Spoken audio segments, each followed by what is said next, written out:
a unique fruit. Nobody can copy you. You are never going to lose your salvation ever. He is faithful to answer every prayer. வார்த்தைக்குள் நாம் கடந்து செல்வோம். சங்கீதம் 63ஆம் அதிகாரத்திற்கு திரும்புவோம். 63ஆம் சங்கீதம்.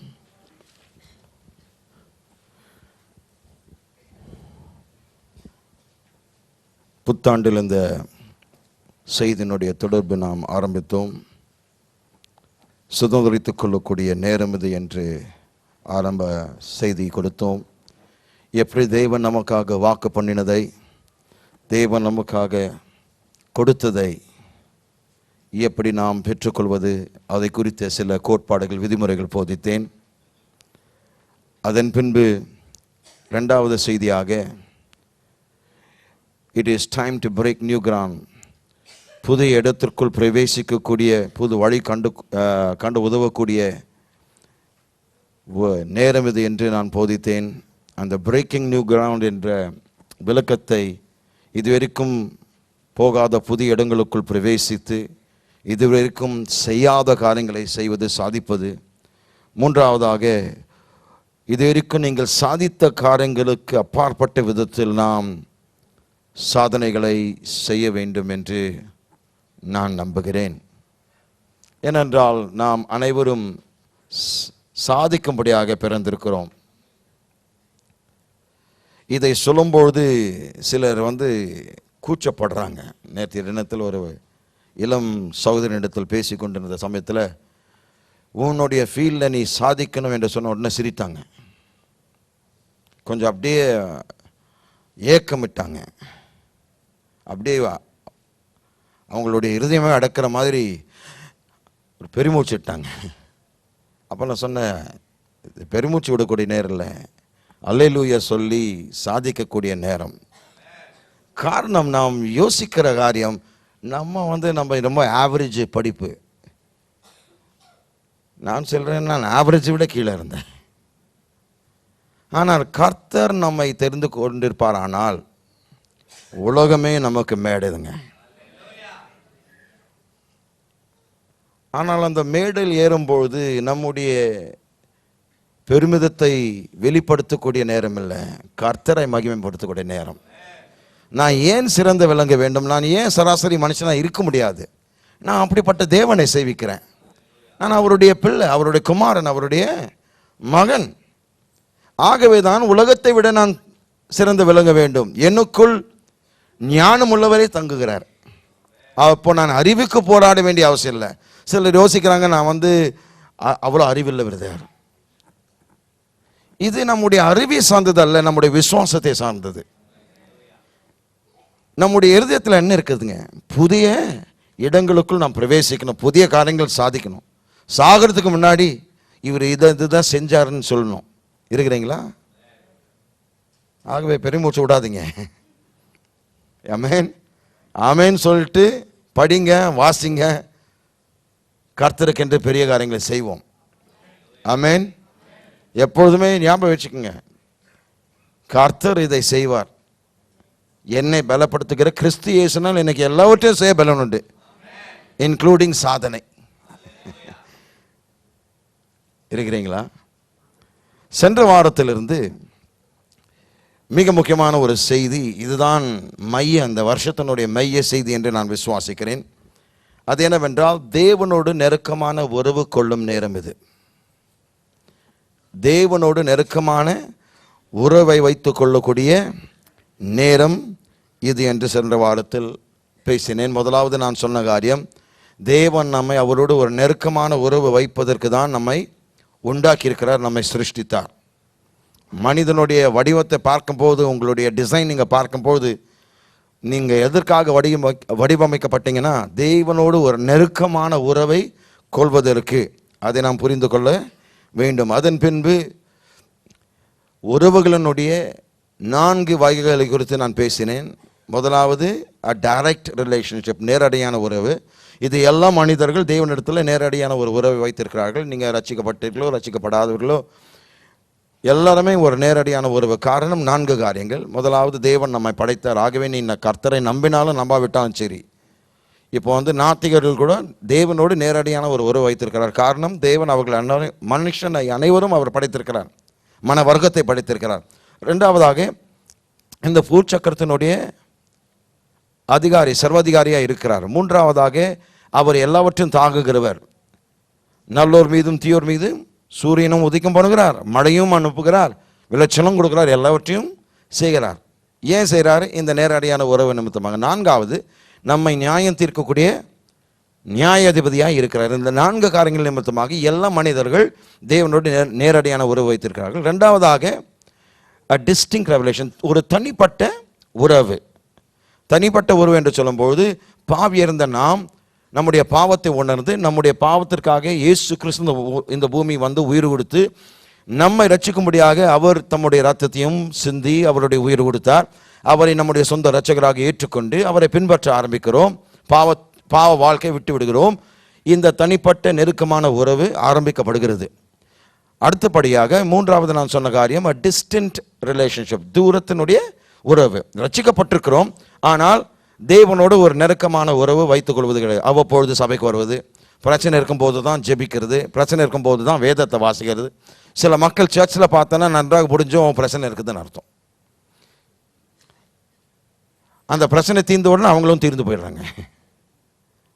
அப்போது அவங்களுடைய வாழ்க்கை பார்க்கும்போது அவர்கள் ரட்சிக்கப்பட்டிருக்காங்க, செத்த பரலோகம் போவாங்க, ஆனால் தேவனோடு நெருக்கமான ஒரு உறவை வைத்துக் கொள்வது கிடையாது. காரணம், அவர்களுடைய வாழ்க்கையில் பாவம் செழித்தோங்குகிறது. அந்த பாவத்தை தண்டிக்காமல், அந்த பாவத்தை சரி செய்யாமல், அந்த பாவத்திற்காக சாக்கு போக்குகளை சொல்லி அதை நியாயமாய் பேசி, எல்லாரும் செய்கிறேன் பிரதர், நான் மட்டும் நான் ஜவ்வான்னா நானும் மற்ற மனுஷனை போல் சாதாரணமான வந்தேன் என்று சொல்லி சாக்கு போக்குகளை சொல்லி அதை நியாயம் பேசி விடுகிறோம். ஆனால் பாவத்தை நாம் மேற்கொள்ள வேண்டும். தேவ பிள்ளைகள் பாவத்தில் வாழ முடியாது. தேவனால் பிறந்தவன் பாவம் செய்யான், அதான் சொல்லப்பட்டிருக்கிறது. அப்போ நாம் தேவனால் பிறந்திருக்கிறோம், ஆவியில் பிறந்திருக்கிறோம். ஆவியில் வந்து நாம் பாவம் செய்கிறது இல்லை. நம்முடைய சிந்தையும் நம்முடைய சரீரமும் அந்த ஆவி ஆட்கொள்ள வேண்டும். நம்முடைய ஆவி தேவனுடைய ஆவியினால் நம்முடைய சிந்தையும் நம்முடைய சரீரத்தையும் ஆட்கொள்ள வேண்டும். இதெல்லாம் பார்த்தோம். நான்காவது, a developing relationship, வளர்கின்ற வளர்ச்சி அடைந்து கொண்டிருக்கிற ஒரு உறவு. இதுதான் நெருக்கமான உறவு. இதை குறித்து தான் சென்ற வாரத்தில் ஆரம்பித்தோம். இதில் இந்த நெருக்கமான உறவினுடைய சில அம்சங்கள் உண்டு. முதலாவது அம்சம் முதலாம் வசனத்தில் வாசிப்போம். சங்கீதம் 63 முதலாம் வசனம். தேவனே, நீர் என்னுடைய தேவன், அதிகாலமே உம்மை தேடுகிறேன். வறண்டதும் விடாய்த்ததும் தண்ணீரற்றதுமான நிலத்திலே என் ஆத்துமா உம்மேல் தாகமாய் இருக்கிறது, என் மாம்சமானது உம்மை வாஞ்சிக்கிறது. அப்போ பாருங்க, தேவனோடு தாவீது வைத்திருந்த இந்த ஆழமான நெருக்கமான ஒருவனுடைய முதல் அம்சம் longing for God, தேவனுக்கான ஏக்கம், தேவனுக்காக ஏக்கம் கொள்வது, அல்ல தேவனை வாஞ்சியோடு தேடுவது, தேவனுக்காக ஏக்கம் கொள்வது. அதுதான் முதலாவது காரியம். முதலாவது நெருக்கமான உறவினுடைய அம்சங்கள். முதல் அம்சம் வந்து தேவனுக்காக ஏக்கம் கொள்வது. அந்த முதலாம் வசனத்தினுடைய முதல் பகுதி வாசிக்கும் பொழுது, தேவனே நீர் என்னுடைய தேவன். முதலாவது இங்க என்ன பார்க்கிறோம்? தாவீதனுடைய ஸ்லாக்கியத்தை பார்க்கிறோம். Number 1, we see David's privilege. தாவீதனுடைய உன்னத ஸ்லாக்கியம் என்ன, மிக மேன்மையான ஸ்லாக்கியம் என்ன, பாக்கியம் என்ன? தேவனோடு அவர் வைத்திருக்கிற உறவு தான். பாருங்க, அவர் ராஜாவாக இருக்கிறார், அரண்மனை இருக்கிறார், அவருக்கு எல்லா செல்வாக்குகள் இருக்கிறது, அதெல்லாம் முக்கியமல்ல. அவர் சொல்கிற முதல் என்னுடைய மிக உயர்ந்த ஸ்லாக்கியம், என்னுடைய மேன்மையான பாக்கியம் என்னவென்றால், நான் தேவனோடு உறவு வைத்திருக்கிறேன். கவனிங்க, தேவனே என்று சொல்லப்பட்டிருக்கிறது. முதல் வார்த்தை என்னங்க? தேவனே. ஆங்கிலத்தில் பார்க்கும்போது ஓ காட் அப்படி என்றால் தேவனே. இந்த வார்த்தைகளை பார்க்கும்போது ஒரு வியப்பின் உணர்வு அங்கே காணப்படுகிறது. இப்பொழுது இந்த சங்கீதத்தை நாம் நிச்சயமாக எந்த அளவுக்கு அதை பாராட்டாமல் இருக்கிறதுக்கு காரணம், ஒவ்வொரு சங்கீதத்தின் பின்பாக ஒரு குறிப்பிட்ட பின்னணி இருக்கிறது. அநேக சங்கீதங்கள் தாவீது எழுதினார். ஆனால் அந்த சங்கீதங்கள் எல்லாம், அந்த பாடல்கள் எல்லாம் எப்படியாக வந்தது என்றால், எதிர்மாறான சூழ்நிலைகள் மத்தியில் தான் அப்படிப்பட்ட வெளிப்பாடுகள், தேவனை குறித்த வெளிப்பாடுகள், தேவனுடைய கிருபை குறித்த அவ்வளோ ஆக்ரோஷமாய், அவ்வளோ ஆழமாய், அவ்வளோ உன்னிப்பாய், அவ்வளோ உணர்ந்தவராய் சாலமன் பிரதர் நம்மை நடத்தினார். கிருபை குறித்து அதை விளக்கி சொல்லி அதை அவ்வளவாய் நம்மை நடத்தினார். காரணம், ஒவ்வொரு பாடலினுடைய அந்த ஏங்கிறதற்கு காரணம் ஒரு பின்னணி இருக்கிறது, ஒரு அனுபவம் இருக்கிறது. அதே போலவே இந்த சங்கீதத்தை வாசிக்கும் போது தாவீதினுடைய பின்னணியை பார்க்கும்போது சாதகமான ஒரு சூழ்நிலை அல்ல. இதை வாசிக்கும் போது நாம் எண்ணிவிடக்கூடிய காரியம் என்னவென்றால், ஓஹோ, அவர் இந்த மனுஷனுக்கு எல்லாம் இருக்கிறது, அவர் ராஜா இருக்கிறார், மனைவி பிள்ளைகள் இருக்கிறாங்க, ஒரு ராஜ்யம் இருக்கிறது, முழு மக்கள் அவரை வணங்கி கொண்டிருக்கிறாங்க, அவருக்கு எல்லா செல்வாக்கு உண்டு, அவருக்கு பண நெருக்கடி கிடையாது, எல்லாமே அவருக்கு இருக்கிறபடினால் அவர் இதை எழுதலாம். பிரதர், நம்முடைய சூழ்நிலை அப்படி இல்லை. ஆனால் இதை வாசிக்கும்பொழுது முதலாம் வசனத்தை மீண்டுமா வாசிப்போம். தேவனே, நீர் என்னுடைய தேவன், அதிகாலமே உம்மை தேடுகிறேன். அதுக்கு முன்பாக அந்த சங்கீதத்துக்கு கீழாக என்ன போட்டிருக்குங்க? தாவீது யூதாவின் வனாந்தரத்தில் இருக்கையில் பாடின சங்கீதம். அவர் அரண்மனையில் இருக்கிறையில் இந்த சங்கீதத்தை எழுதவில்லை. அவர் ராஜாவானவர் வனாந்தரத்தில் என்ன செய்யறாரு? ராஜாவானவர் ஏன் வனாந்தரத்தில் இருக்கிறார்? அவர் என்ன பிக்னிக்கா போனாருங்க? சொல்லுங்க. இல்ல வனாந்தரம் எப்படி இருக்குதுன்னு பார்க்கறதுக்கா போனாரு? இல்ல. அவர் இந்த சங்கீதத்தை எழுதும்போது அவனுடைய சொந்த குமாரன் அப்சலோம் அவரை கொல்வதற்கு அவரை தேடிக்கொண்டிருந்தார். சொந்த மகனை இவரை கொன்று ராஜ்யத்தையும் சிங்காசனத்தையும் அரண்மனையும் தேசத்தையும் எடுக்க வேண்டும் என்கின்ற வெறித்தனம். யோசித்து பாருங்க, நாம் யாராவது நம்முடைய சொந்த பிள்ளைகள் எதிர்க்கும் போது கர்த்தரை மறந்துடுறோம். கர்த்தரை ஏன் இந்த மாதிரி பிள்ளைங்களை கொடுத்தீங்க, அதை விட என்னை எடுத்துக்கங்க, அதை விட நான் பிள்ளை இல்லாமல் இருந்தது நல்லாம இருந்திருக்குமே, எதுக்கு இந்த மாதிரி பிள்ளைங்களை கொடுத்துருக்கிறீங்க? சில வேலைகள் நம்முடைய பிள்ளைகள் முரட்டாட்டம் பண்ணும்போது, சில எல்லைகளை அந்த கோட்டுகளை தாண்டு செல்லும்போது அடிக்கிறோம், வேண்டாத வார்த்தைகளை கொட்டி அவர்களை நியாயம் தீர்த்து விடுகிறோம். காரணம் வேதனை. சில கோடுகளை தாண்டி போகும்போதே இவ்வளோ வேதனை இருக்குமானால், அப்போ யோசித்து பாருங்க, தன்னுடைய உயிருக்காக அவனுடைய அப்பாவை தேடுறான், எங்கேயாவது இருக்கலாம் அவனை சாகடிச்சிடணும். அப்போ எப்படிங்க இந்த மனுஷன் இந்த வார்த்தைகளை எழுதும் பொழுது தேவனே, அதாவது எப்படி சொல்றாருன்னா, உம்முடைய பிரசனத்தையும் உம்முடைய இங்க தேவனுடைய கிருபை நான் பார்க்கும் போது நான் வியந்து நிற்கிறேன் ஆண்டவர் என்று தன் சோக கதையை மறந்து, தன் வேதனையான சூழ்நிலையை மறந்து அவர் இந்த சங்கீதத்தை எழுதுகிறார். தேவனே, அப்படிதான் இருக்குது மூல பாஷையில். அதாவது மூல பாஷை படிக்கும் போதுதான் எந்த அளவுக்கு இது நம்மை பாதிக்கிறதுன்னு புரிகிறது. நேற்றைய தினத்தில் என்னுடைய மூத்த மகள் தன்னுடைய காலேஜ் ஃபங்க்ஷனுக்காக போயிருந்தாங்க. 10 மணி தாண்டின உடனே படபடப்பு ஏற ஆரம்பிச்சிது.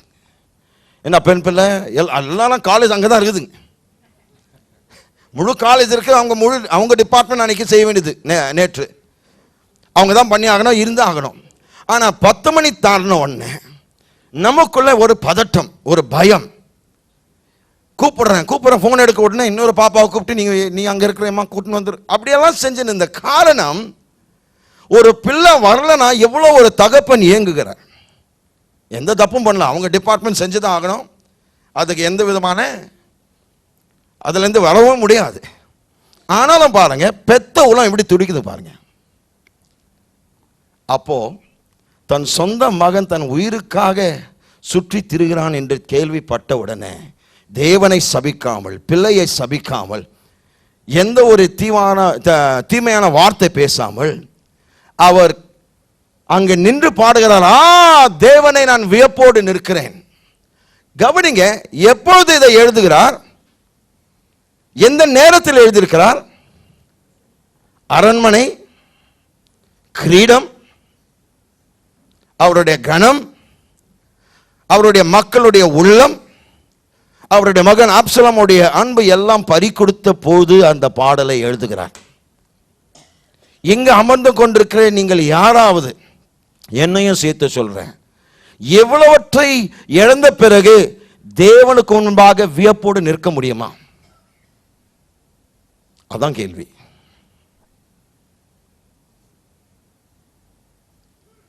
எல்லாவற்றையும் இழந்திருக்கிறார். என்ன சொல்வார்கள் வல்லுநர்கள் சொல்கிறார்கள், அவருடைய மகனுடைய வஞ்சனை கேள்விப்பட்ட உடனே செருப்பு கூட போட நேரம் இல்லை. அப்படியே மனைவி அவருடைய உண்மையான சில மக்களை செருப்பு இல்லாம ராஜா வீட்டை விட்டு ஓடுறாருங்க. யோசித்து பாருங்க, உங்களுடைய கற்பனையினுடைய திறனில் என் கூட வாங்க. அவருடைய அரண்மனையில் எல்லா சுகபோகமான வாழ்க்கை இருக்கிறது, எல்லா சௌகரியமான வாழ்க்கை இருக்கிறது. ஆனா ஒரு க்ஷண பொழுதிலே எல்லாம் தலைகீழாக மாறுகிறது. நம்முடைய வாழ்க்கை அப்படித்தானே? சில வேலைகள் பார்க்கும்போது எல்லாம் சுபகமா இருக்கிறது, எல்லாம் சௌக்கியமாய் போய் கொண்டிருக்கிறது, எல்லாம் எளிதா இருக்கிறது, வாழ்க்கை ரொம்ப சூப்பரா இருக்கிறது என்று சொல்லிவிடுகிறோம். அடுத்த செகண்ட் எல்லாம் தலைகீழாக மாறுகிறது. மாறும் பொழுது நம்முடைய முதல் வார்த்தை என்னங்க? சொல்லுங்க. ஐயோ, ஏன் தேவனை கேட்கிறோமா இல்லையா? ஆண்டவரே, ஏன் நான் உண்மையை சேவிக்கிறேனே, உங்களுடைய ஊழியக்காரனா இருக்கிறேனே, ஏன் இந்த சூழ்நிலை?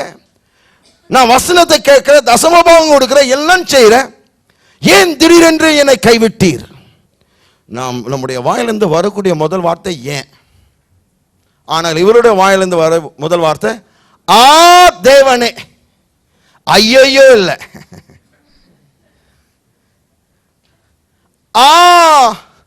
தேவனை. எல்லாவற்றையும் இழந்த பிறகு ஒன்றையும் மாத்திரம் அவன் இழக்கவில்லை, அவருடைய வியப்பு. Listen, you can lose anything and everything in life. Don't lose your awe of God. Don't ever lose your awe of God. வாழ்க்கையில் எதை இழந்தாலும் எல்லாவற்றையும் இழக்கலாங்க. தேவனை குறித்த பிரமிப்பு, தேவனை கொடுத்த திகைப்பு, தேவனை கொடுத்த வியப்பு எக்காலமும் இழக்கவே கூடாது. ஏனென்றால் யார் நம்மை கைவிட்டாலும் நம்மை கைவிடாத ஒரு தேவன் இருக்கிறார். அரண்மனை இழந்திருக்கலாம், கிரீடத்தை இழந்திருக்கலாம், சிங்காசனத்தை இழந்திருக்கலாம், மகனுடைய அன்பை இழந்திருக்கலாம், தேச மக்களுடைய அன்பை இழந்திருக்கலாம். திடீர்னு அவங்க மாறிட்டாங்க, அவர் பக்கமா, அவன் மகன் பக்கமா சாஞ்சிட்டாங்க. உண்மையில்லாத பிரஜைகள் வேதனை கொண்டு வரக்கூடியது. ஆனால் இவர் சொல்றார், எனக்கு அதெல்லாம் முக்கியம் தெரியல, நீர் என்னோடு இன்னும் இருக்கிறீர். ஓ கம் ஆன். பாருங்க, இந்த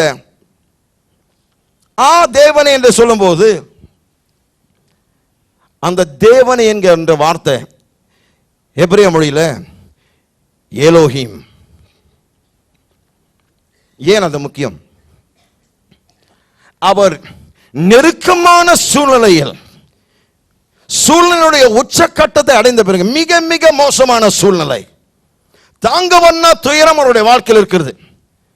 அவருடைய இருதயம் வெட்டப்பட்டிருக்கிறது, துண்டு துண்டாக நொறுக்கப்பட்டிருக்கிறது. கண்ணீரின் பாதையில் அவர் சென்று கொண்டிருக்கிறார், கண்ணீரின் பள்ளத்தாக்கில் அவர் இருக்கிறார். தன் சொந்த மகனை குறித்து ஏங்குகிறார். மகன் மேல கோபம் இல்ல, கசப்பில்ல, மாறாக நேசமும் பாசமும் இருக்கிறதுங்க. ஆனால் எல்லாவற்றையும் இழந்த பிறகு அவர் சொல்றார், எலோகிம். எலோகிம் என்று சொல்லும்போது சிருஷ்டி கர்த்தா, உம்முடைய சிருஷ்டிப்பின் வல்லமை நான் இன்னும் பார்க்கிறேன். கர்த்தாவே, என்னுடைய வேதனை உண்மைதான், என்னுடைய கண்ணீர் உண்மைதான், என்னுடைய சோகம் உண்மைதான், என்னுடைய துயரம் உச்சக்கட்டத்தை அடைந்திருக்கிறது, என் உள்ளம் நொறுங்கியிருக்கிறது. ஆனால் என்னுடைய சிருஷ்டிகர், என்னுடைய சிருஷ்டிகர், நீர் என்னுடைய சிருஷ்டிகர், நீர் என்னுடைய எலோகிம் அடுத்த வார்த்தை தேவனே நீர் என்னுடைய தேவன். அந்த வார்த்தை வந்து எலோகிம் கிடையாதுங்க, ஏலி.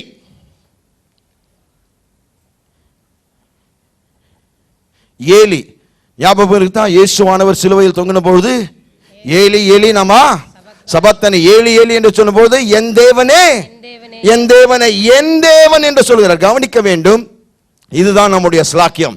வாழ்க்கையின் எல்லா சூழ்நிலைகளிலும் கர்த்தர் இன்னும் நம்மோடு இருக்கிறார். என்னுடைய விடுதலைக்கு காரணம், என்னுடைய வியப்புக்கு காரணம், எல்லோரும் என்னை கைவிட்டார்கள் ஆண்டவரே, என் சிருஷ்டிகர் என்னை கைவிடல. என் தேவன் என் ஏலி என்னை கைவிடல. என் ஏலி என்னோடு இன்னும் இருக்கிறார். என் ஏலி என்னை இன்னும் விசாரிக்கிறவரா இருக்கிறார். அவருடைய கிருபை என்னை இன்னும் தாங்கிக் கொண்டிருக்கிறது.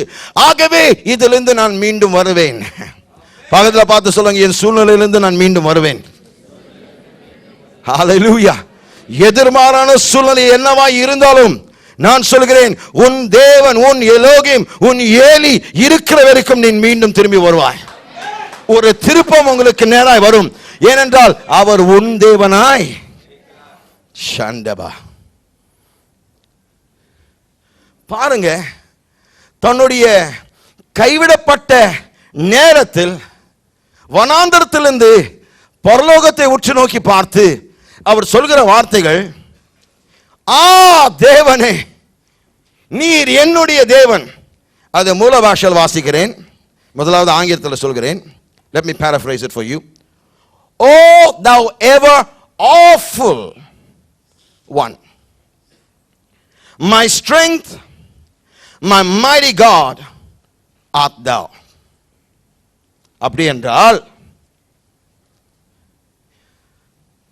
வியப்பு நிறைந்தவரே,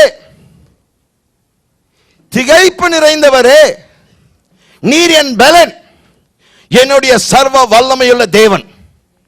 வார்த்தைகள் பாருங்க, எல்லாவற்றையும் எழுந்திருக்கிறான். சொந்த மகனவனை சாகடிக்க விரும்புகிறான், சுற்றி திரிகிறான், தேடுகிறான். வனாந்தரத்தில் அவனும் வந்துட்டான் இராணுவத்தோடு. அதன் மத்தியில் சொல்கிறார், இதெல்லாம் கிடைக்கட்டும் ஆண்டவரே, உம்மை குறித்து நான் எண்ணும் போது நான் வியப்படைகிறேன். அப்பா, நீர் எலோகிம், நீர் வியக்கத்தக்கவர், நீர் ஆச்சரியப்படக்கூடியவர். இன்னும் என்னோடு இருக்கிறீரே, இன்னும் என்னை கைவிடலையே, என் மகனுடைய கைக்கு என்னை ஒப்பு கொடுக்கலையே, உம் நோக்கம் இன்னும் நிறைவேறலப்பா. நான் இன்னும் உயிரோடு இருக்கிறேன். உயிரோடு இருக்கிற நாளெல்லாம் நான் எப்பொழுதுமே என்னுடைய வாயில் துதி இருக்கும். நீர் என் தேவன். பிரம்மாண்டம், வியப்பையா, நான் வியந்து நிற்கிறேன். ஏனென்றால் வியப்பு நிறைந்தவர் என்னோடு இருக்கிறீர். நீர் என் ஏலி, என் பலத்த தேவனாய் இருக்கிறீர். என் பலம் குறுகி போகாது. என் உள்ள உடைந்திருக்கலாம், ஆனா என் பலம் குறுகாது. ஏன்? என் பலம் என்னுடைய சரீரத்தில் அல்ல, என் பலன் என் தேவன் ஏதோ ஒரு காரியத்தை உங்களுடைய வாழ்க்கையில் செய்ய போகிறார். வியப்போடு அவர் நிற்பதற்கு காரணம் தெய்வ பிரசன்னம். அதுதான் பாடினார்கள், ஜீவனை பார்க்கிலும் வாழ்வை பார்க்கிலும் உம் கிருபை மேலானது. ஹல்லேலூயா. கிருபை இருக்கின்ற வரைக்கும் நான் மீண்டும் வருவேங்க. கிருபை என்னுடைய வாழ்க்கையில் இருக்கிற வரைக்கும் என் வாழ்க்கை முடிந்து போகாது. மீண்டும் வருவேன், எழும்புவேன், கர்த்தருக்கு அன்று அரும்பெரும் காரியங்களை செய்வேன். அவர் என் தேவனாய் இருக்கிற வரைக்கும் அந்த சராசரத்தை வார்த்தையினால் படைத்தவர், சிருஷ்டி கர்த்தா, சிருஷ்டிப்பின் வல்லமையுடையவர், சர்வ வல்லமையுள்ளவர் என்னோடு இருக்கிறார். Jesus. Write this down, please.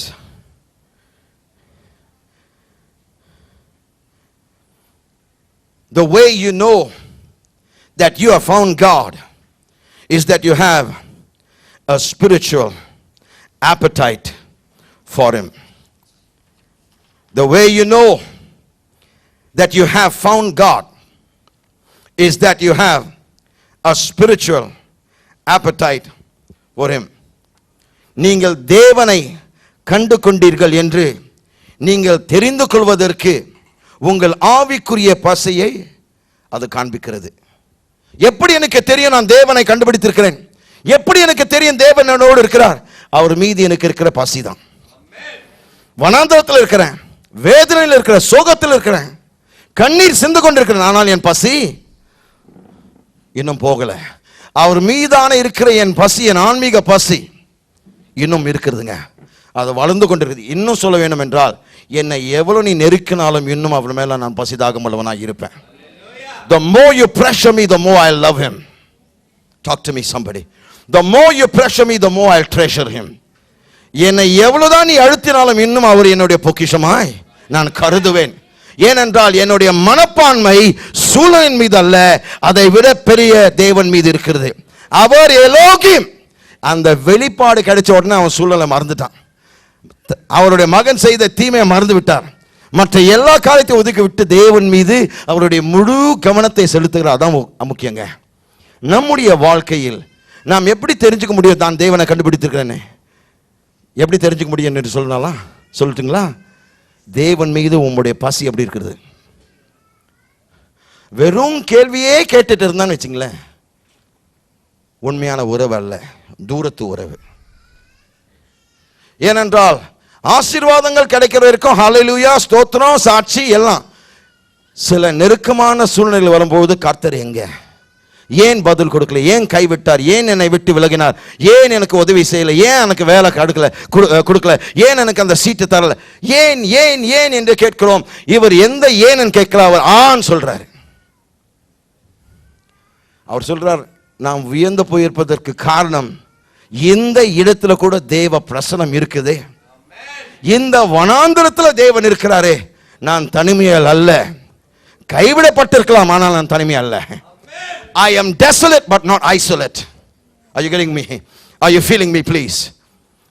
I might be in desolation but I'm not in isolation. கைவிடப்பட்டிருக்கலாம், ஆனால் நான் தனியாய் இல்லை. என் தேவன் என்னோடு இருக்கிறார். எந்த திரள் சேர வந்தாலும் என்னை தொட முடியாது. ஏன்? எலோகிம் ஏலி என்னோடு இருக்கிற வரைக்கும் எனக்கு எந்த ஆபத்தும் வராது. ஆமென்.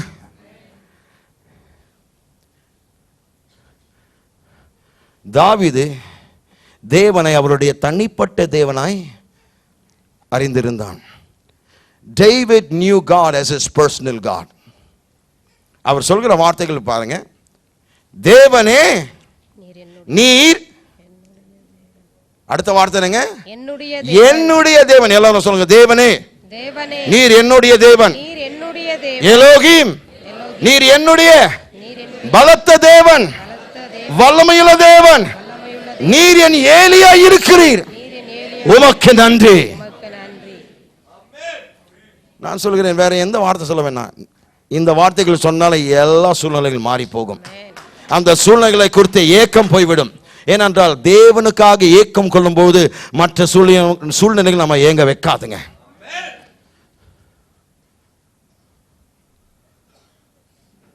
எலோகிம் நீர் என்னுடைய ஏலி. ஏலி என்று சொல்லும் பொழுது தனிப்பட்ட தேவனாய் இருக்கிறார். அந்த ஏலி என்கின்ற வார்த்தையில் தேவனுடைய அனைத்தும் இருக்கிறது. Strong God, mighty God, all that God is in the name El or Eli. ஏல் அல்லது ஏலி என்று சொல்கிறோமே, அந்த வார்த்தையில் தேவனுடைய மொத்தமே அடங்கி இருக்கிறதுங்க. அப்போ எலோகிம் ஏல் என்று சொல்லும்பொழுது என்ன சொல்கிறோம்? எனக்கு தேவன் சொந்தமாக இருக்கிறதுனால இந்த பூச்சக்கரம் எனக்கு சொந்தம்.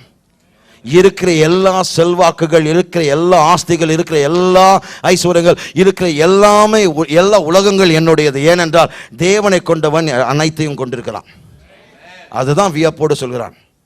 ஏன் அவர் சொல்கிறார், ஒருவேளை எனக்கு படுப்பதற்கு படுக்கை இல்லை, செருப்பு இல்லை, மாற்றுறதுக்கு துணி இல்லை, குளிக்கிறதுக்கு தண்ணி இல்லை, சாப்பிட்றதுக்கு சாப்பாடு இல்லை, அழுகிறதுக்கு ஆள் இல்லை, பாசம் காட்டுறதுக்கு பிள்ளை இல்லை.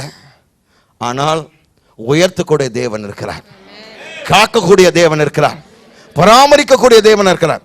இப்பொழுது ஒன்றில்லாமல் இருக்கலாம், ஆனால் அவர் இருக்கிற வரைக்கும் இந்த முழு உலகமே என்னுடையது. Oh God, we are going somewhere today. தேவனே நீர் என்னுடைய தேவன்.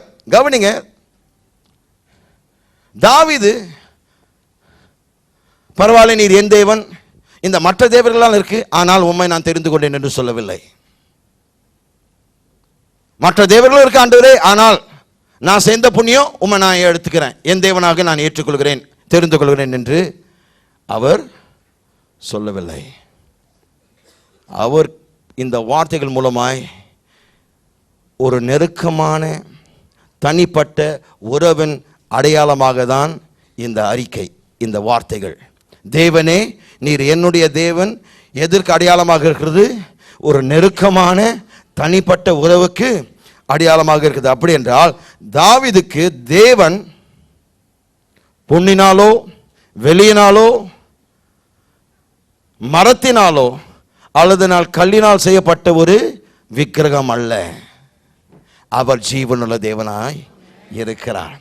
தேவனை பொறுத்த மட்டில், தாவீதை பொறுத்த மட்டில் தேவன் யாரா இருக்கிறார்? ஒரு விக்கிரகம் அல்ல, சரித்திரத்தில் செயல்பட்ட ஒரு ஜீவனுள்ள தேவன். அது மட்டுமல்ல, என்னுடைய வாழ்க்கை, தாவீது சொல்கிறார், என்னுடைய வாழ்க்கையில் மிக நெருக்கமாய் தனிப்பட்ட விடத்தில் முழுமையாய் ஈடுபடுத்திக் கொண்ட தேவன். நான் சொல்கிறேன், நீங்க எந்த சூழ்நிலையில் இருந்தாலும் கர்த்தர் கிரியை செய்து கொண்டிருக்கிறார். In whatever situation you are in, God is right now in your situation. You are not alone. He is involved in your pain. Oh, come on. உங்களுடைய வேதனையில் அவருக்கு பங்கு உண்டுங்க. நீ படுற வேதனை அவர் படுகிறார். ஏன்னா உன் கூட இருக்கிறார். நீ அக்கனி ஜாலை இருந்தா அதுல இருக்கிறார். அக்கனி சூழலில் அவர் உங்களோடு இருக்கிறார். நீ எந்த வெப்பத்தை உணரு, அதே வெப்பத்தை நானும். Good God Almighty. நீ புறக்கணிக்கப்பட்டிருக்கிறாயா? நானும் புறக்கணிக்கப்பட்டிருக்கிறேன். நீ கண்ணீர் சிந்துகிறாயா? நானும் கண்ணீர் சிந்துகிறேன். ஏன் காரணம்? எப்படி நீ வெறுக்கப்பட்டிருக்கிறாயோ அதே போலவே நான் என்னுடைய சொந்த ஜனமிடத்தில் வந்தேன், என்னை ஏற்றுக்கொள்ளவில்லை. யோவான் 1:12 அதான் சொல்கிறது, என் சொந்த ஜனமிடத்தில் நான் வந்தேன், அவர்கள் என்னை புறக்கணித்து விட்டார்கள். I came unto my own, they received me not. என்னை ஏற்றுக்கொள்ளவில்லை. ஆனால் ஏற்றுக்கொண்ட அனைவருக்கும் பிள்ளைகளுடைய பாக்கியத்தை நான் தந்தேன், அதிகாரத்தை கொடுத்தேன், பிள்ளைகள் ஆகும்படி அதிகாரத்தை கொடுத்தேன். அவர் சொந்த ஜனமிடத்தில் வந்தார், அவரை புறக்கணித்து விட்டார்கள். அவர் பிசாசு பிடித்தவன் என்று தேவனை குறித்து பேசினார்கள், அவரை குற்றம் சாட்டினார்கள், இழிவா பேசினார்கள். ஆனால் தாவீது சொல்கிறார், என்ன நடந்தாலும் சரி, நீர் ஒரு விக்கிரகம் அல்ல, என்னுடைய வாழ்க்கையில் தனிப்பட்ட விதத்தில் முழு ஈடுபாடு இருக்கிற நெருக்கமான உறவு ஏற்படுத்துகிற தேவன். ஆகவே எந்த சூழ்நிலை கடந்து போனாலும் கர்த்தர் உங்களை பார்த்து சொல்கிறார், யோசேப்பு சொன்னது போல நான் உங்களுக்கு சொல்கிறேன். யோசேப்பு ஆதியாகமம் 50ஆம் அதிகாரம் 20ஆம் வசனத்தை வாசிங்க துரிதமாய். நோட்ஸ்ல எல்லாம் ஆனால் சொல்ல போகிறேன். ஆதியாகமம் 50:20. எந்த ஒரு சூழ்நிலையில் இருந்தாலும் சரி, நான் சொல்கிறேன், தேவன் நெருக்கமான விதத்தில் மிக நெருக்கமாய் உன்னுடைய வாழ்க்கையில் முழுமையாக ஈடுபடுத்திக் கொள்ளும் போது என்ன நடக்கும்? 20ஆம் வசனம், ஆதியாகமம் 50:20. நீங்கள் எனக்கு தீமை செய்ய நினைத்தீர்கள், தேவனோ இப்பொழுது நடந்து வருகிறபடியே வெகு ஜனங்களை உயிரோடு காக்கும்படிக்கு அதை நன்மையாக முடிய பண்ணினார். நீங்கள், முதல் வார்த்தை என்னங்க? நீங்கள் எனக்கு தீமை செய்ய நீங்கள் தீமை செய்ய நினைத்தீர்கள், தேவனோ கடைசி வார்த்தை நன்மையாய் முடிய பண்ணினார், அதை நன்மையாய் முடிய பண்ணினார். எப்பொழுதுமே தீமையாய் ஆரம்பிக்கிற காரியம் கர்த்தர் அதில் இருப்பாரானால் நன்மையாய் முடியும். ஆகவே ஆரம்பிக்கிறதை குறித்து கவலைப்படாதீங்க, முடிவை பாருங்க. அநேக மக்களுடைய பிரச்சனை தெரியுங்களா? ஆரம்பத்தை பார்த்து ஐயோ ஐயோ ஐயோ மாற அடிச்சுக்கிறாங்க. நிறுத்துங்க. தேவனே, நீர் இதில் எப்படி கிரியை செய்ய போகிறீர் என்ற ஆச்சரியத்தோடு வியப்போடு நான் பிரமித்து போய் நிற்கிறேன் ஆண்டவரே. ஏனென்றால் நீர் அற்புதமானவர். தீமையை சுலபமாய் எளிதாய் கையாண்டு முடிவை நன்மையாய் மாற்றுகிற தேவன். ஹலோ, மீண்டும் இந்த பகுதி வாசிங்க. முதல் வார்த்தை, நீங்கள் எனக்கு தீமை செய்ய நினைத்தீர்கள். நீங்க நினைச்சீங்க, அதை நன்மையாக முடிய பண்ணினார். முடிச்சிட்டாருங்க. நீ தீமை செய்ய நினைச்ச, அவர் அதை நன்மையாக முடிச்சார். நினைப்பதற்கும் முடிப்பதற்கும் வித்தியாசம் இருக்குங்க. நினைச்சாங்க ஆனா செய்ய முடியல, இவர் நினைச்சது மாத்திரமல்ல செஞ்சு முடிச்சிட்டார். ஹலோ, இருக்கிறீங்களா? அப்ப நான் சொல்கிறேன், தேவன் உன்னுடைய வாழ்க்கையில் இருக்கும்போது மற்ற மக்கள் என்ன செய்ய அவர்கள் தீர்மானித்தாலும் அவர்கள் வெறும் எண்ணத்துல தான், அவங்க தீமை நினைச்சிருக்கிறாங்க, அவ்வளவுதான். தீமை செய்ய முடியாது. ஏன்னா அவங்க செஞ்ச தீமை உங்களுக்கு நன்மையாய் கர்த்தர் மாட்டிக்கிட்டே இருக்கிறார். Come on somebody. ஹலோ, அவங்க சொல்றாங்க, நான் காற்று அனுப்பிச்சேன்னா நான் கருப்பு அனுப்பிச்சேன். அவர் என்ன பண்றாரு, அந்த காற்று அந்த கருப்பு உனக்கு நல்லா குளிர்ச்சியான இடத்த. ஹலோ, சில பேர் சொன்னாங்க, பிரதர் எனக்கு நேராக காற்று அனுப்பிச்சிட்டாங்க. நல்லது பிரதர், வேலூர் இருக்கிறவங்களுக்கு அது ரொம்ப பெரிய விஷயம். ஏன்னா காற்று நமக்கு குளிர்ச்சி தான்.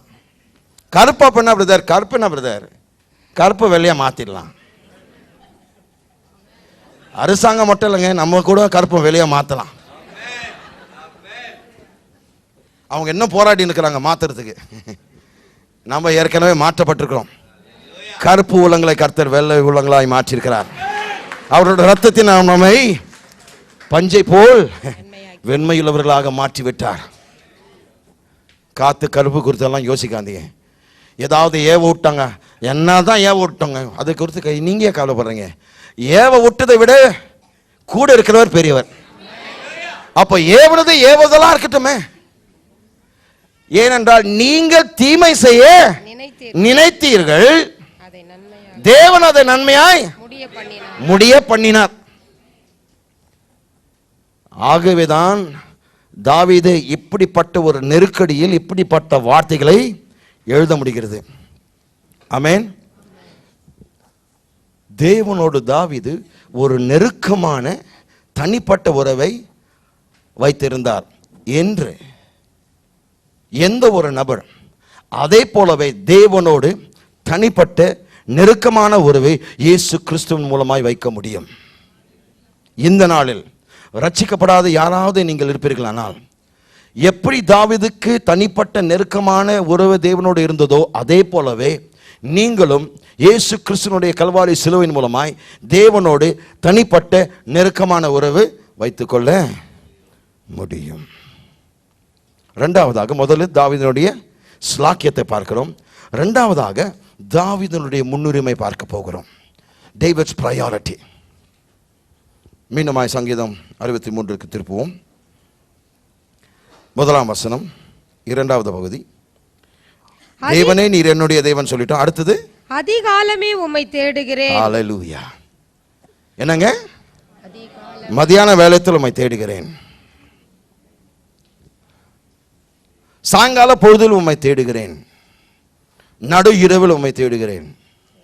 என்ன எழுதப்பட்டிருக்குங்க? அதிகாலமே, அதிகாலையில் உம்மை தேடுகிறேன், உம்மை தேடுகிறேன். அப்படி என்றால் மற்ற எல்லா காரியத்தை விட கர்த்தர் தேடணும். நீங்கள் கர்த்தரை நாட வேண்டும். Before all things God is to be sought.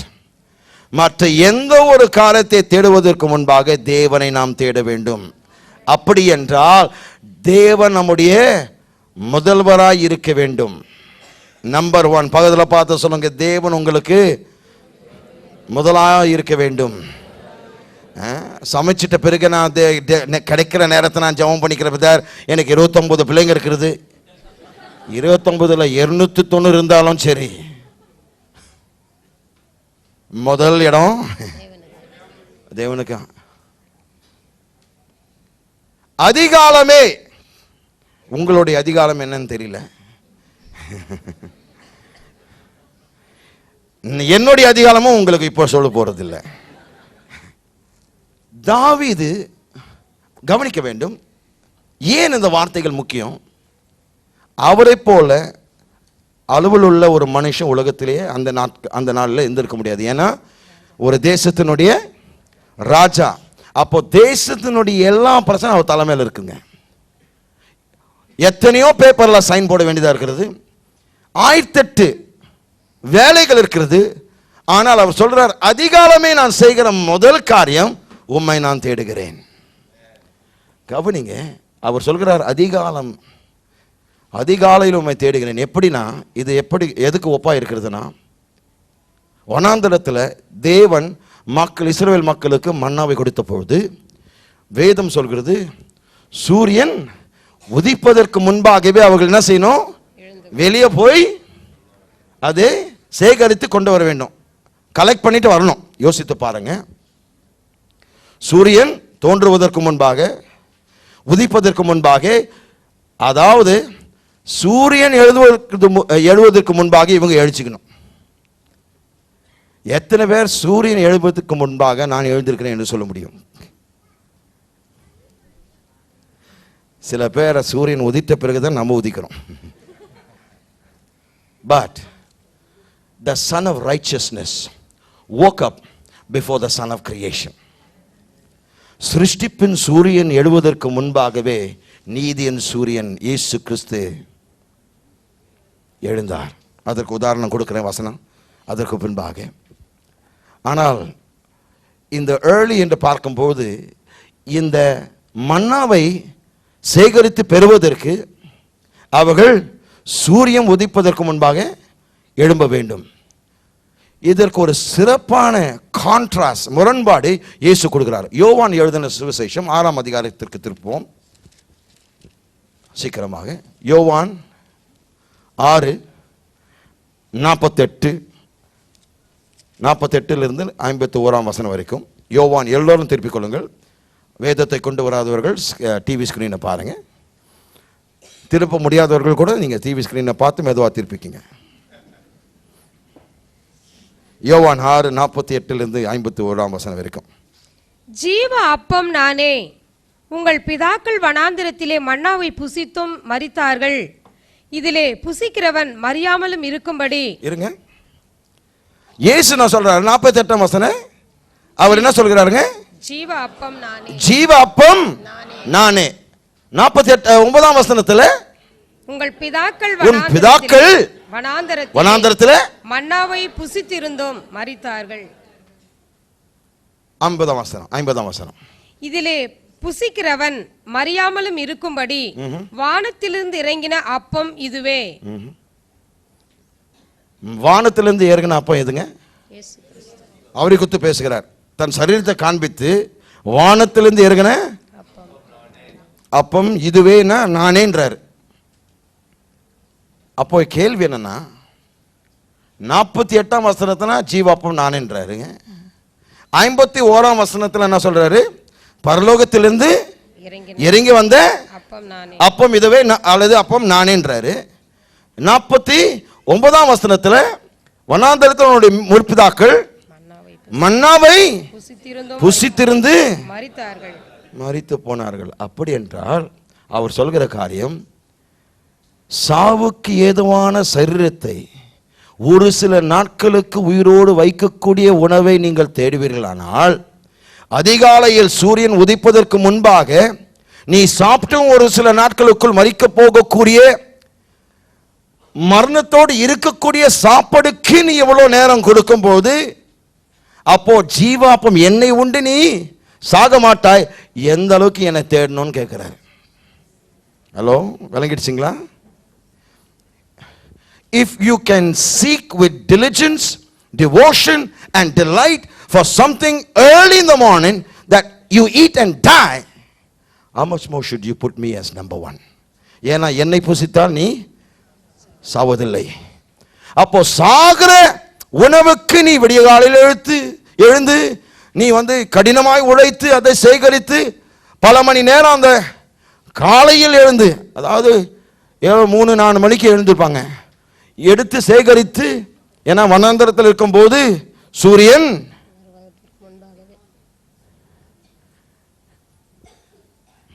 அதிகாலையில், அதாவது நம்முடைய நேரம் இல்லை, அங்க பார்த்தீங்கன்னா ரொம்ப சீக்கிரமா வந்துடும் வனாந்தரம். அது வருவதற்கு முன்பாக, ஏன்னா வந்துருச்சுன்னா இது உறைந்து போய்விடும்.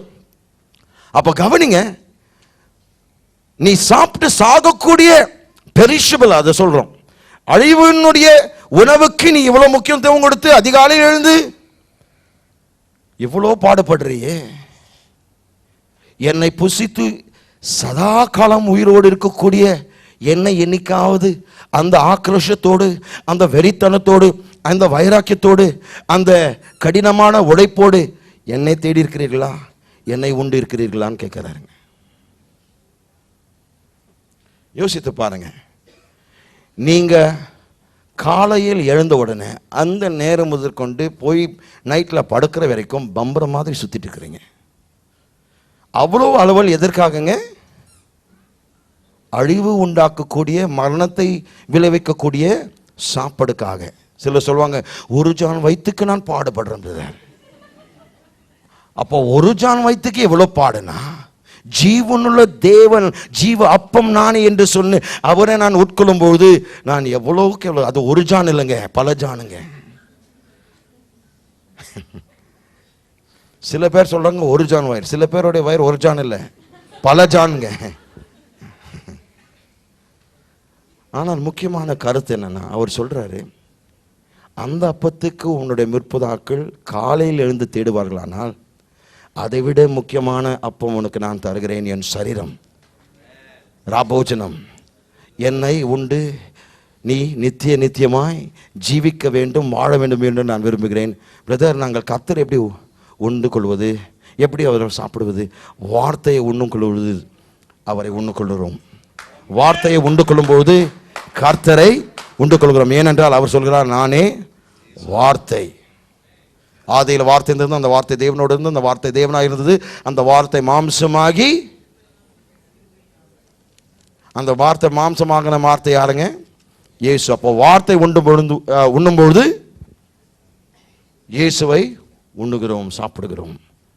ஒவ்வொரு நாள் இயேசுவை உண்ணும் பொழுது நான் சொல்கிறேன், நீங்கள் சாக மாட்டீர்கள், சாக மாட்டீர்கள். Good God, I feel like preach. ஆனால் தாவீதினுடைய ஸ்லாக்கியத்தை பார்த்தோம். தாவீதினுடைய முன்னுரிமை, முதலாவது அவர் செய்த காரியம், கர்த்தர் அவருக்கு முதன்மையாய் இருந்தவர். God has to be number one. He does not want to be present or prominent. He wants to be preeminent. God does not want to just be present in your life or prominent in your life. உங்களுடைய வாழ்க்கையில் பிரசன்னராய் இருக்க விரும்பல, முக்கியம் வாய்ந்த நபராய் இருக்க விரும்பல, முதன்மையான நபராய் இருக்க விரும்புகிறார். அநேகர் அவருடைய வாழ்க்கையில் பார்த்தீங்கன்னா அவர் பிரசண்டா இருக்கிறார், அவர் இருக்கிறார். சிலருடைய வாழ்க்கை பார்க்கும்போது அவர் முக்கிய இடத்தை வகித்தவராய் இருக்கிறார். ஆனால் ஒரு சிலர் மட்டும்தான் அவருக்கு முதன்மையான இடத்தை கொடுத்தவர். அதை இந்த சபையா இருக்க வேண்டும் என்று என்னுடைய வாஞ்சியும் என்னுடைய ஜெபம். இந்த சபையில் இருக்கிற எல்லா மக்களும் தேவனை முதன்மையானவராய் வைக்க இந்த செய்திகள். நான் சொல்கிறேன், உன்னுடைய வாழ்க்கையில் சென்ற வார புதன்கிழமையும் இந்த செய்தியும் வருகின்ற சில வாரங்களுடைய இந்த செய்திகள், உன்னுடைய வாழ்க்கையில் இதை மீண்டுமாய் நீங்கள் கேட்க போறதில்லை, இதுக்கு முன்பாக நீங்கள் கேட்டதும் இல்லை. It is the most absolute important truths. சென்ற புதன்கிழமையில் வராதவர்களை பார்த்து சொல்கிறேன், தயவு செய்து வீட்டிற்கு சென்று இந்த வாரத்திலேயே, இந்த வருகின்ற புதன்கிழமைக்கு முன்பாக, சென்ற வாரத்தில் தேவ பிரசனம் இருக்கும்போது நம்முடைய வாழ்க்கையில் என்ன நடக்கக்கூடும் என்று பேசினேன். தயவுசெய்து அதை பாருங்க. ஏனென்றால் அதை பார்த்துவிட்டு இந்த செய்தியும் வருகின்ற வாரங்களில் சொல்ல போகிற செய்தியும் உங்களுடைய வாழ்க்கையும் லட்சியமும் மாற்றிவிடும். எனக்கு நேரம்லாம் தயவுசெய்து சொல்லாதீங்க, எனக்கு தெரியும் அது பொய்ன்னு. நேரம் இருக்கிறது, ஆனால் அது எந்த அளவுக்கு எனக்கு முக்கியம் என்று நீங்கள் தான் கருத வேண்டும். நான் உங்களை கட்டாயப்படுத்த போவதில்லை, ஆனால் யோசித்து பாருங்க. சென்ற வாரத்தினுடைய தயவுசெய்து நீங்க இந்த புதன்கிழமைக்குள்ள அந்த போன புதன்கிழமையுடைய செய்தியை அப்லோட் பண்ணிட்டோம். பாருங்க, தேவ பிரசனம் இருக்கும் போது என்ன நடக்கக்கூடும். நான் நார்மலாக என்னுடைய செய்திகளை குறித்து நான் அதிகமாக வலியுறுத்துகிறது.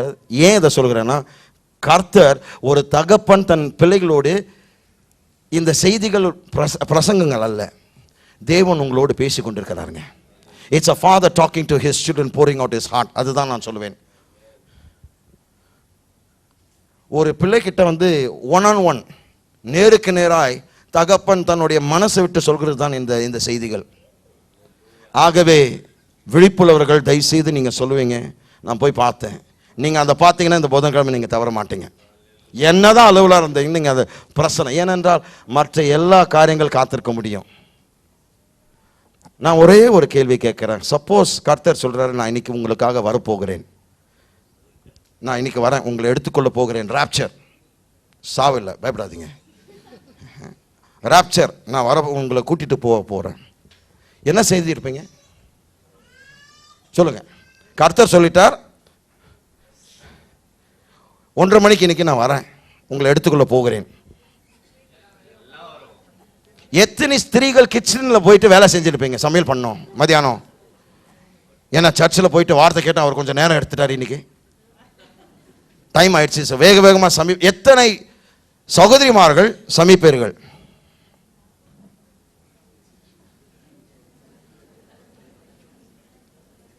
புருஷன்மார்களே, நீங்கள் கைவிடப்பட்டீர்கள்.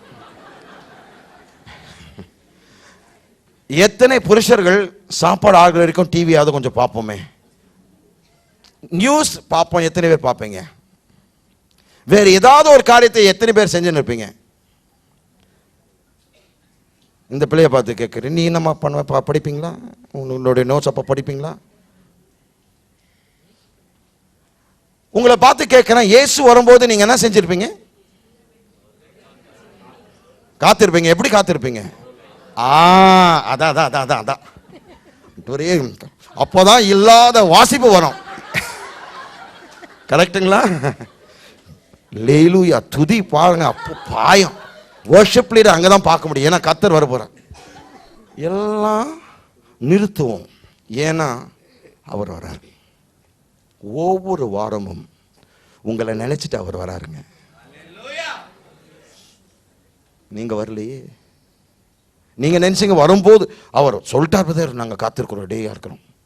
எத்தனை முறை ஜனங்க வந்து இப்படி ஐயசாமி வர போகிறோன்னு எல்லா ஒரு அறையில் சென்று வேலையை விட்டு எல்லாரும் ராஜநாமம் பண்ணி பிள்ளைங்களை ஸ்கூல்லேருந்து எடுத்து எல்லாரும் அந்த அறைக்குள் உட்காந்து ஏமாந்து போயிருக்கிறார்கள்.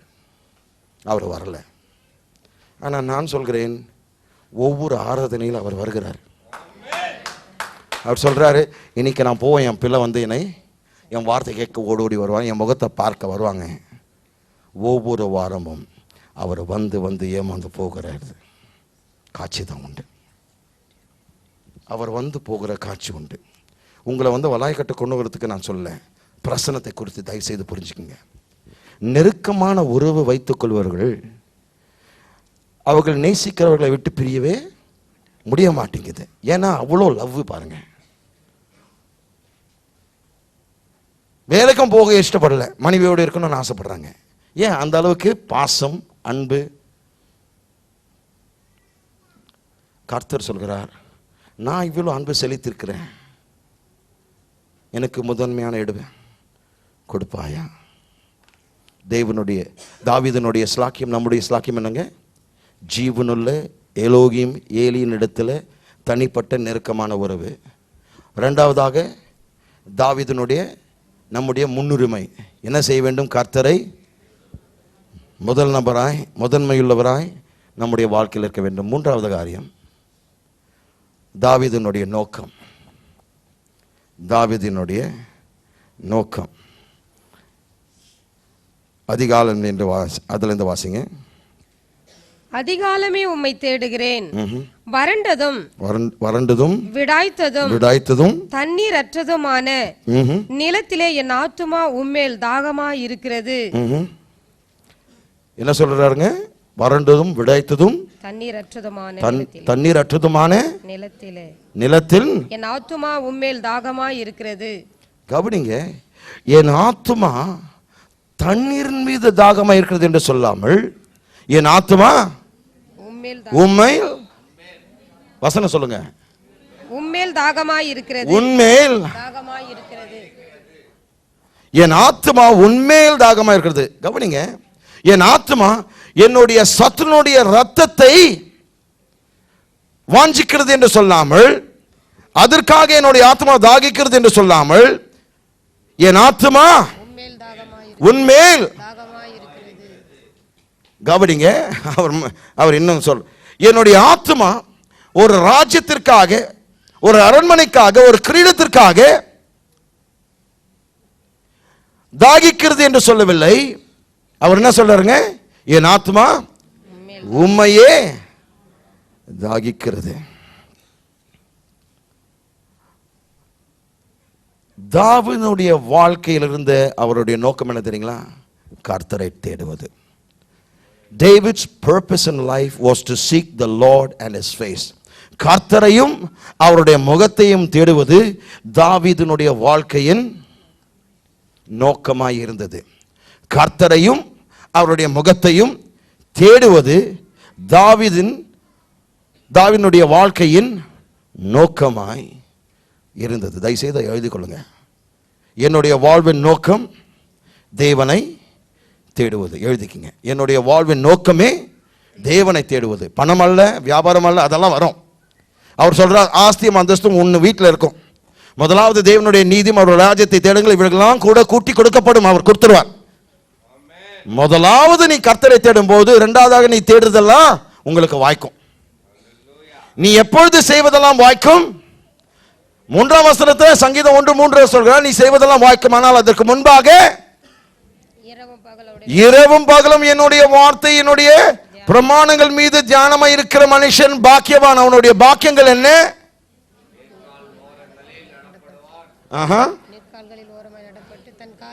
தன் காலத்தில் அப்படி என்றால் கனி நிறைந்தவனாய் இருப்பாய், எப்பொழுதுமே புத்துணர்ச்சி உள்ளவர்களாய் இருப்பீர்கள், உன்னுடைய இலைகள் உதிராது, அதுக்கு அடுத்தது நீ செய்வதெல்லாம் வாய்க்கும். ஆனால் அதற்கெல்லாம் முன்பாக என்ன சொல்றாருங்க? முதலாவது என்னுடைய வசனத்தை நீ தியானி. இதை நீ செய்யும்போது கனியோ செழிப்போ ஆசீர்வாதமோ செய்வதெல்லாம் வாய்க்கப்படுகிறது. நான் பார்த்துக்கிறேன். உன் வேலை என்ன தேடு, என் வேலை இதெல்லாம் உன்னை தேட வைக்கிறது. Your job is to seek me, my job is to make these things seek you. Are you getting what I'm saying, church? Your job is to seek God. His job is to make things seek you. உங்களுடைய வேலை என்னங்க? கர்த்தரை தேடுவது. அவருடைய வேலை என்னங்க? இந்த காரியங்கள் உங்களை தேட வைக்கிறது. It's important. அப்படி என்றால் அவருடைய முன்னுரிமை பார்த்தோம். முன்னுரிமை சொல்லும், அதிகாலையில் எழுந்து அவர் என்ன செய்யறாருங்க? வறண்டதும் விடாய்த்ததும் தருணமற்றதுமான நிலத்திலே நான் இது தாகமாக இருக்கிறேன் என்று சொல்லி அந்த முதல் வசனத்தில் அதெல்லாம் சொல்லிட்டு இரண்டாம் பகுதியில் என்ன சொல்றாரு? என் ஆத்தும் மீது தாகமாக இருக்கிறது. அப்படி என்றால் அவருடைய அரண்மனைக்கு பக்கத்தில் இருந்த பரிசுத்த ஸ்தலம், அங்கே தாவீதினுடைய முன்னுரிமையும் நோக்கம் என்ன தெரியுங்களா? அதிகாலையில் அவருடைய முதல் வேலை அவருடைய ராஜ்யத்தை விட்டு, அரண்மனை விட்டு தேவனோடு மகா பரிசுத்த ஸ்தலத்தில் உறவு கொள்வது, சந்திப்பது. ஒரு ராஜா, மிக அளவில் உள்ள ஒரு ராஜா செய்த முதல் பணி பாருங்க, அவருடைய அரண்மனையை விட்டு விடிய காலையில் அரண்மனையை விட்டு அதிகாலையில் கர்த்தரை தேடுகிறார். அப்போ அவர் செய்யும்போது நாம் ஏன் செய்யக்கூடாது? இன்னும் சொல்லுகிறேங்க, அவனிங்க இதே உதாரணத்தை இயேசு கிறிஸ்துனுடைய வாழ்க்கையில் பார்க்க போகிறோம். அதாவது சூரியன் உதிப்பதற்கு முன்பாகவே நீதியின் சூரியன் உதித்து ஜெபம் பண்ணினார். இதை பார்த்து விட்டு முடிப்போம். மார்க் எழுதின சுவிசேஷம் 1ஆம் அதிகாரம், மார்க் எழுதின சுவிசேஷம் 1ஆம் அதிகாரம் 35ஆம் வசனம். மார்க் 1:35. அவர் அதிகாலையில் இருட்டோடு எழுந்து புறப்பட்டு வனாந்தரமான ஒரு இடத்திற்கு போய் அங்கே ஜெபம் பண்ணினார். வனாந்தர இடத்துல இருட்டுல யாரும் பார்க்காத நேரத்தில் நல்லா போயிட்டு ஒரு நல்ல தலகாணி எடுத்துட்டு நல்லா ஜம்முன்னு தூங்கிட்டார்.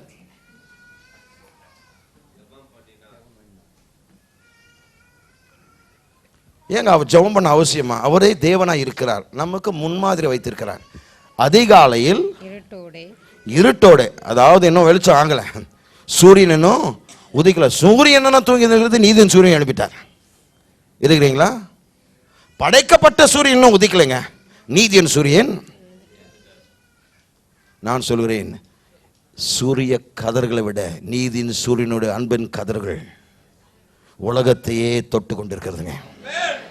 இன்றைக்கு மக்கள் ஏன் அவரை வெறுக்கிறார்கள்? ஏனென்றால் அந்த அன்பினுடைய சுடர்கள் இன்னும் எல்லார் மீது வீசி கொண்டிருக்கிறது. The rays of his love is still touching his people who don't want him.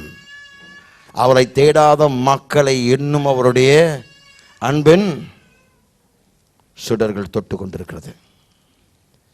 அவர் விடிய காலையில் எழுந்து அதிகாலை எழுந்து இருட்டோடவே அவர் ஒரு வனாந்தரத்தில் ஒரு தன்னிடத்தில் போயிட்டு பிதாவின் இடத்தில் அவர் ஜெபம் பண்ணினார்.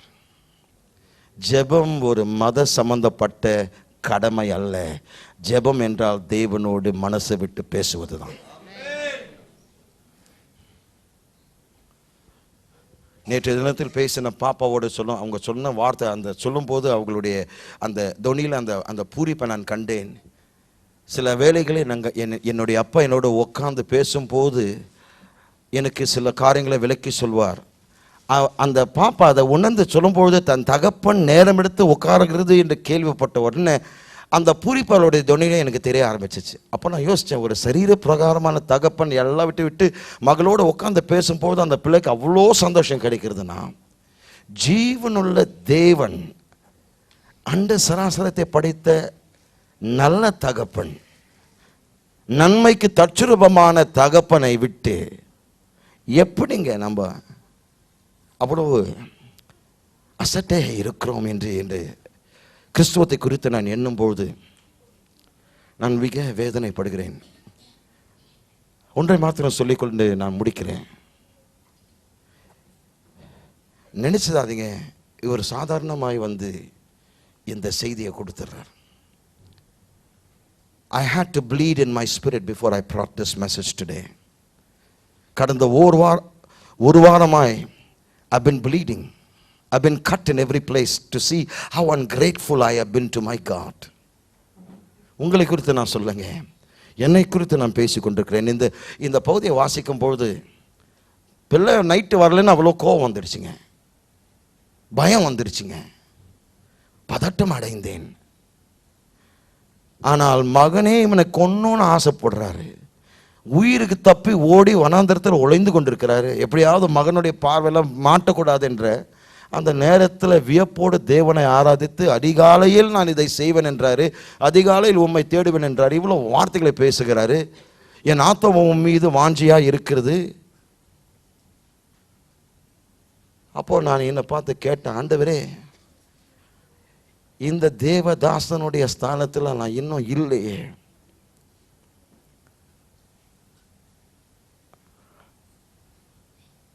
எப்படி சொல்றது? I'm seeking, I'm bleeding. All I can say is, in presenting this word to you, I'm bleeding. The reason I'm bleeding is I've broken my father's heart. I don't know how to say it in Tamil. I'm running short of எனக்கு தமிழ்ல வார்த்தைகள் வரல. ஆனால் நான் ஆவியில ரத்தம் சிந்தி கொண்டிருக்கிறேன். ஏன்னா இவ்வளோ நேசமான தகப்பன் என்னுடைய சத்தத்தை கேட்க அவளோடு ஒவ்வொரு நாள் வந்து ஏமாந்து போனது என்னை உடைச்சிச்சுங்க. உடைந்த உள்ளத்தோடு தான் இந்த வாரமும் அடுத்த சில வாரங்கள் உங்களோடு நான் பேச போகிறேன்.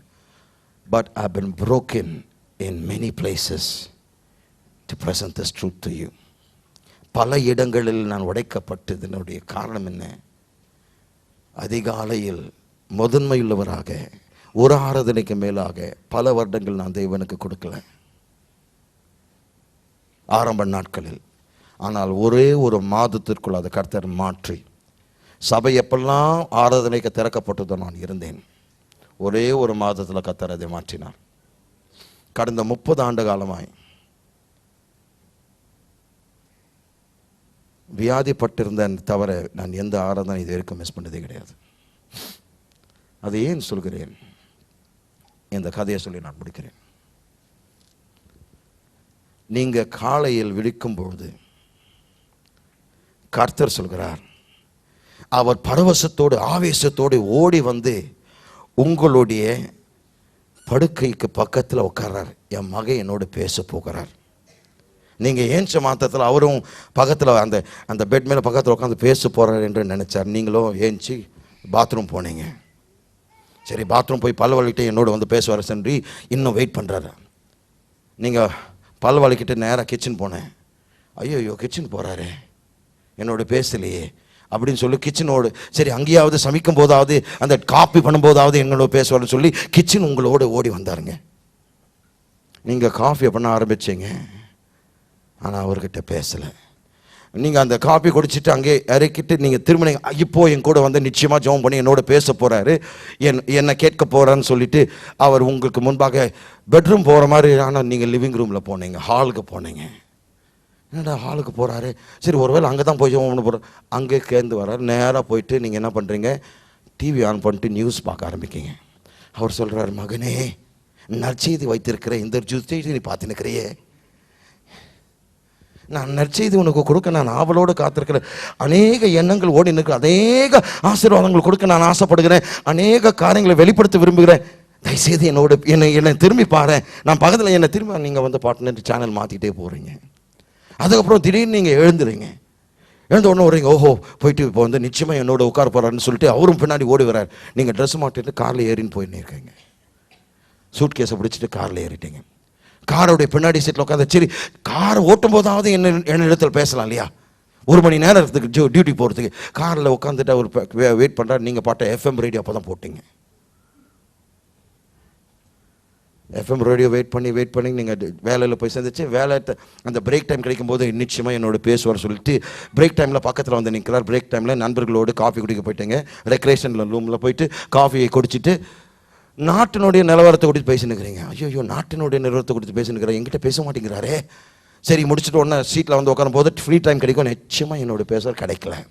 மத்தியானம் உணவு முடிஞ்ச பிறகு நிச்சயமாக 1/2 மணி நேரம் தான் நான் சாப்பிட்றது, மற்ற 1/2 மணி நேரம் இருக்கிறது என்னோட பேசுவார்.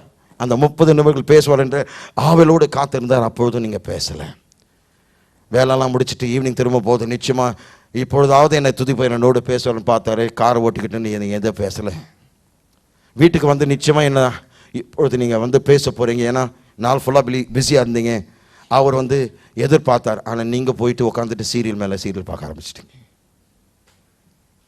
உதாரணம் சொல்கிறேன், நீங்கள் பார்க்கலன்னு சொல்லலை நான்.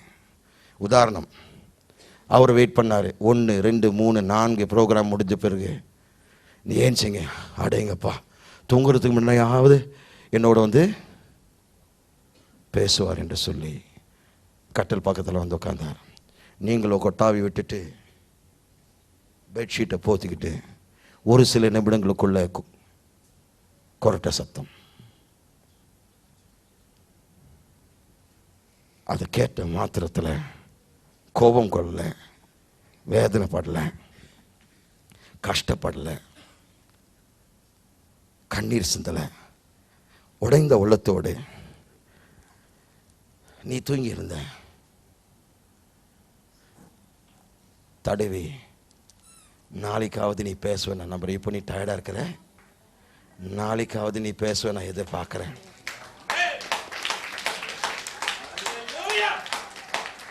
பரவாயில்ல நீ தூங்கு. At least will you speak to me tomorrow? அதுதான் இதை என்கிட்ட சொல்லும்போது அதான் I said I was bleeding. பல நாட்களாய், பல மாதங்களாய், பல வருடங்களாய் நான் ஒவ்வொரு நாள் நீ நாளைக்கு செய்வேன், நாளைக்கு செய்வேன், நாளைக்கு செய்வேன், நாளைக்கு செய்வேன் நான் எதிர்பார்த்து நான் ஏமாந்து தான் மிச்சம். சரி நீ தான் எங்கனோட பேச மாட்டேன், நான் பேசுறதாவது கேட்கலாம் இல்லையே. அதுவும் அந்த தூக்கிறதுக்குள்ளே எவ்வளோ சீக்கிரம் அதை வாசித்து முடிக்க முடியுமோ அந்த வாசிக்கும் போது எத்தனையோ கொட்டாவீங்க, பேசுறதுக்கு இடம் கொடுக்கல. ஆனால் நாளைக்கு வரும், ஒரு நாள் வரும், அந்த நாளுக்காய் நான் காத்திருப்பேன். உன் பெரிய தகப்பன், உன் சத்தத்தை கேட்க ஆசைப்படுகிற தகப்பன் என்று சொல்லி நீ தூங்கும்போது உங்களை பாதுகாக்கிறார். காலையில் நீங்கள் எழுந்து அட்லீஸ்ட் இந்த நாளில் நீங்கள் செய்வீங்க என்று எதிர்பார்ப்பேன். This is my Father's heart to you, His children. What are you going to do with this? Is yours. I can't make you do it. உங்களை கட்டாயப்படுத்தி அதை செய்ய வைக்க முடியாதுங்க. ஆராய்ந்து பார்ப்போம். David says, search me, O God, and try me and see if there is anything within me that hurts you. தாவீது சொல்றார், என்னை சோதித்து பாருங்க ஆண்டவரே, உமக்கு பிரியமில்லாத காரியம் ஏதாவது என்னோட வாழ்க்கையில் இருக்குமா சோதித்து பாருங்க ஆண்டவரே, எனக்கு வெளிச்சாட்டி காட்டுங்க ஆண்டவரே, நான் திருத்திக்கிறேன். பிரியமானவர்களே, இதுதான் தகப்பனுடைய ஏங்குகின்ற உள்ளத்தினுடைய செய்தி. இதை கொண்டு நீங்கள் என்ன செய்வீர்கள் என்ன செய்ய மாட்டீர்கள் எனக்கு தெரியாது. ஆனால் நாளைய தினம் எந்த காரியத்தை செய்வதற்கு முன்பாக அப்பாவோடு பேசுங்க. அவருடைய முகத்தில் சிரிப்பை கொண்டு வருவோமா? Sorry to break you like this, but it's the Father, not me. I'm not an emotional character now. உணர்ச்சி வசப்பட்டது சொல்ல, அப்பா உங்களுடைய சத்தத்தை கேட்க துடிக்கிறார். என் மகள் வராத நேரத்தில் நான் துடித்த போது,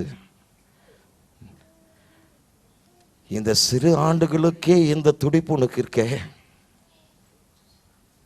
உன்னை உண்டாக்கி இருக்கிறேனே, நான் எவ்வளோ நாட்கள் இப்படியாக துடித்திருப்பேன். நான் சொன்ன, ஆண்டவரே நான் மன்னியும். நேரத்தில் 10 மணிக்கு நான் ஆண்டவர்கிட்ட மன்னிப்பு கேட்டேன். ஆண்டவரே, இப்பொழுது தான் தகப்பனுடைய உள்ளத்தை நான் புரிஞ்சுக்கிறேன்ப்பா. இன்னைக்கு அதை நாம் புரிந்து கொள்வோம். அப்போ அவனுடைய முகத்தில் சந்தோஷத்தை நாளைய தினத்திலிருந்து கொண்டு வருவோமா? ஆமென். நாம் யாவரும் எழுந்து நிற்போம். அன்பின் பரலோக பிதாவே, அப்பா, ஒவ்வொரு மக்களுடைய தேவைகளுக்காய் ஜெபிக்கிறேன். தேவையோடு வந்திருக்கிற மக்கள், வியாதியோடு வந்திருக்கிற மக்கள், பிரச்சனையோடு வந்திருக்கிற மக்கள், கஷ்டங்களோடு வந்திருக்கிற மக்கள், நஷ்டங்களோடு வந்திருக்கிற மக்கள், ஆண்டவரே காரியங்களை இழப்போடு வந்திருக்கிற மக்கள், ஆண்டவரே இயேசுவின் நாமத்தில் ஒவ்வொருத்தரும் விடுதலையாக்கும். அப்பா, பண நெருக்கடிகள் மாற்றி போடும், மலைகளை ஆண்டவரே பேர்த்தருளும், மறைந்து போகட்டும். இயேசுவின் நாமத்தில் வியாதிகள் சுஸ்தமாகட்டும், விடுதலையாக்கப்படுவார்களாக. துதி கன மகிமை நமக்கு செலுத்துகிறோம். இயேசுவின் நாமத்தில் ஜெபிக்கிறோம் எங்கள் நல்ல பிதாவே. ஆமென்.